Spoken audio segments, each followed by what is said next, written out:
Hello, everybody. My name is Eve Malone, and my preferred pronouns are she and her, and I'm really grateful for the opportunity to present to the group today. So thank you very much, Mary and Avril. I'm afraid I don't have lots of pictures, so I'm feeling very self-conscious following the great presentations from earlier, and I do have a pet beside me, so he may make an appearance as I'm talking because I've been sitting in silence, and once he hears my voice, he often comes up to have a look at what's going on.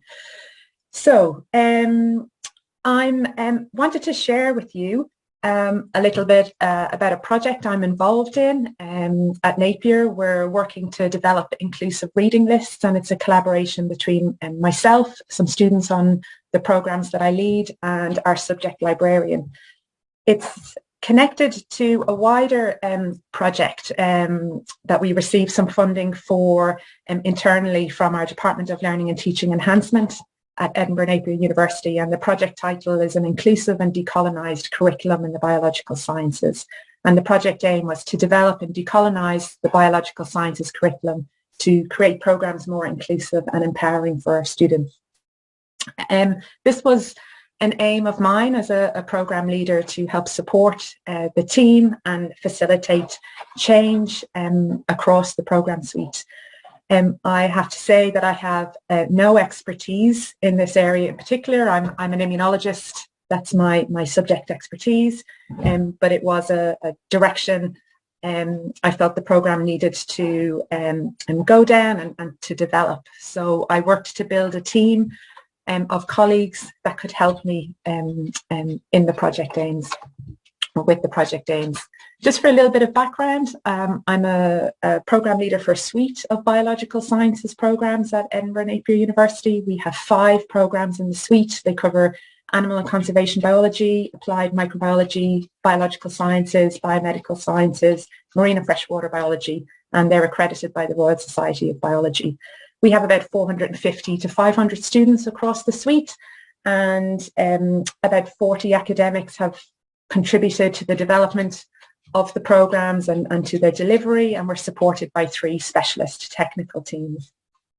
We have been told by our students that we have a very positive external reputation for supporting our neurodiverse students and students with physical disabilities on the programme. And as a programme leader, which I have been for the last 5 years, I have noticed a change in our student population, and I've been contributing to the programmes for a lot longer than 5 years, but we now have more students of colour, and we have more students that belong to the LGBTQIA+ community, and I felt that we needed to work to support these students studying on the programme. So the team involves myself as the programme leader, and also Pamela Calabresi is our head of student engagement at Napier. Robert O'Brien was our subject librarian in the School of Applied Sciences, but in March he left Napier to join the University of Edinburgh and is working there now, but very much still a part of the team. Helen Waring is part of our Student Futures team, and she has expertise in careers and skills development and supports our students across the university. Alessandra Bossani is a 3rd-year biomedical science student on the team, and Skye Kenny is an animal and conservation biology student on the team also. We also collaborate with Nicola Veitch from the University of Glasgow. Nicola is involved in equality and diversity in the life sciences, and Nicola was great support for me when I was starting out in this work, and helped me to secure funding and to consider how to go about this work. Well, the staff that are listed there from Napier and Edinburgh and University of Edinburgh and University of Glasgow were part of the original team that secured the funding. We had a general aim for the project, but the funding that we received from our DLTE department was so that we could pay students to work with us as colleagues on the project. And until we recruited students to join the team, we couldn't really start the project because we weren't quite sure exactly what we were going to do. Because we wanted to decide that as a team with students. One I've included a reference to a paper here that really influenced us as a team in terms of how we wanted to work together. Higgins et al., Power to Empower, Conceptions of Teaching and Learning in a Pedagogical Co-Design Partnership. They shared in their study the transition from power over to power to empower, and we tried to model that as a team.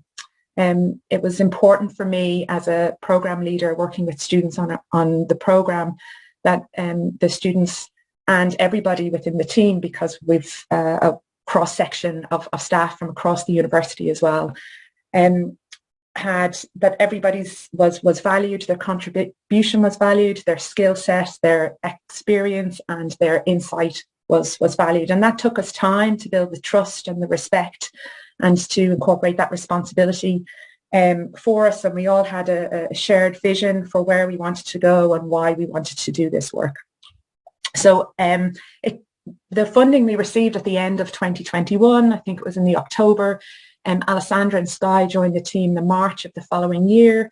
And after many meetings and discussions, we decided that one strand of the work would focus on inclusive reading lists and would have 3 aspects to that. We would agree and pilot an audit process for module reading lists. We would generate an inclusive reading list for the biological sciences subject area. And we would also create a library guide for staff and students that wanted to build inclusive reading lists. What we valued about this work as well was the fact that it was a collaboration between students, academics and professional services. And the majority of this work in particular was carried out by myself, Rob, Alessandra and Skye. When we refer to inclusion at Edinburgh Napier, this means a commitment to providing a learning, working and social environment where diversity and inclusiveness is celebrated and everyone is treated fairly regardless of sex, sexual orientation, gender reassignment, disability, age, ethnic origin, religion or belief, marital or civil partnership status, or whether pregnant or on maternity leave. And this celebration actively strives to ensure that every student and staff member feels welcomed, respected, supported and valued to participate fully in all aspects of university life. The audit process that we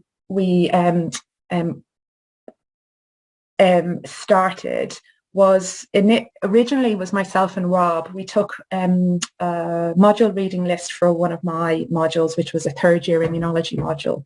And we completed a diversity audit of the module, and we were informed by Schukenberg and Pittman and Taylor's previous publications on around auditing reading lists and inclusive diverse reading lists. And we independently looked at the reading list and looked at it in terms of diversity and inclusion. And then we came together to share our findings and then reflect on that. Since then, we have Rob found a diversity audit template which has been created by the library at Manchester Metropolitan University that's been made publicly available for others who want to audit reading lists, and we've now incorporated that into the library guide, so that can be used by members of the programme team and also others from across the university. I had the opportunity then to reflect on that audit of my module reading list. And as I've mentioned already, I'm an immunologist. I'm very comfortable talking about cells, receptors and proteins. I'm less comfortable talking about social justice topics in relation to immunology. This project and going through the audit of my reading list made me really think about the scientists behind the facts and the content I was reading, the scientists who were there and the scientists who were missing, and also made me aware of more social justice issues within my subject area in higher education. And so it's been quite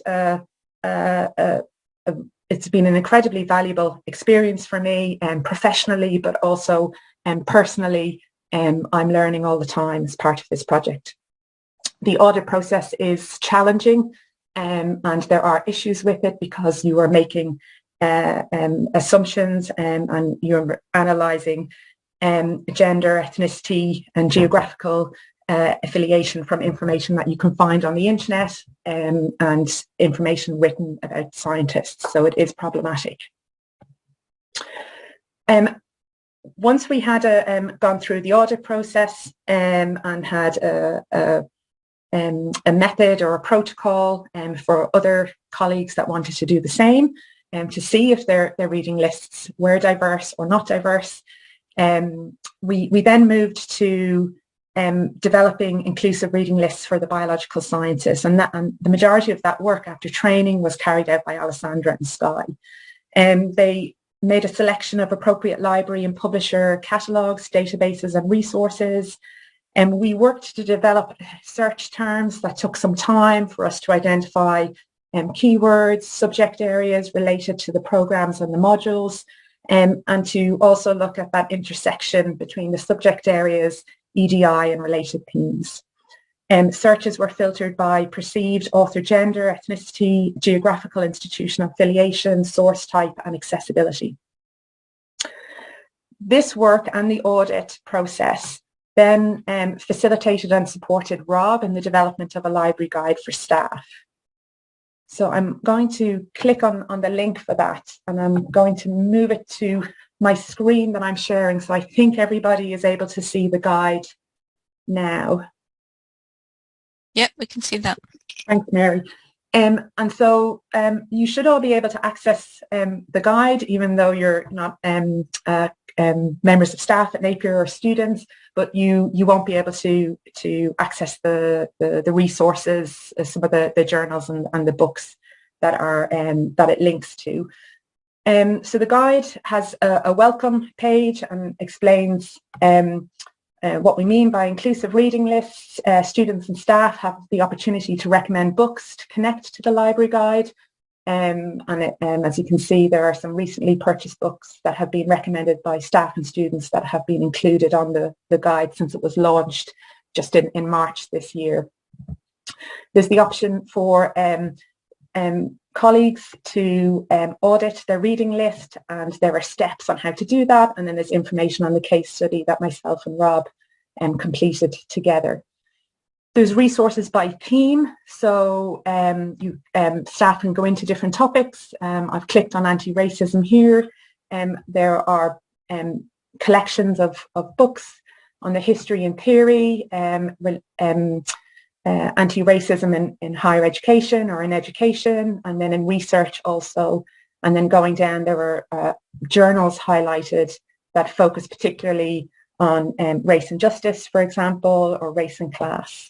And there's also blogs and websites that may be of interest to colleagues and students who want to read more about this area, and there's podcasts as well. And so our theme was informed by the Equality Act 2010, and there includes many topics that are related to that, which are just on the side there. I want to go to the subject recommendations section. So the most developed of the guide is biological sciences, because we had the funding and Alessandra and Skye could work on the biological sciences. However, the guide covers main topic areas for colleagues across the university, but biological sciences is the most developed. There's also reflections from myself, Rob and Alessandra that you can watch about the impact of the project on us and our work. There's a list of books that are in relation to EDI topics, in particular for biological sciences, that could be of interest to students and staff on the programme or wider within the university. Articles are listed in different subject areas such as anti-racism, environmental justice, equality, diversity and inclusion. There's also journals listed, and at the end again there are databases that colleagues within biological sciences could use to find journals from the Global South, for example, that have less visibility, such as African Journals Online is the top one there, and there are many others. There's also podcasts for those that want to listen to them, Breaking Green Ceilings, Women in Science and Medicine podcast, Earthwatch podcast, STEM Lab podcast, for example. Within the guide, there's also searching for inclusive sources. And there are videos recorded and guidance on how to use different databases that will enable scientists to find more diverse sources. So I'm going to come out of that for a moment because I'm conscious of time. I just wanted to share with you a little about the impact on the program suite to date. The guide has not been, it was launched in March. We haven't had a huge, I'm sharing it now. This is the first external presentation that we've delivered. I'm not an expert in every aspect of the guide or in the project, but we're keen to share what we're doing. We're not the first university to do this. There are other universities that have guides as well, but I wanted to share how we got started and the impact of this work in a relatively short space of time.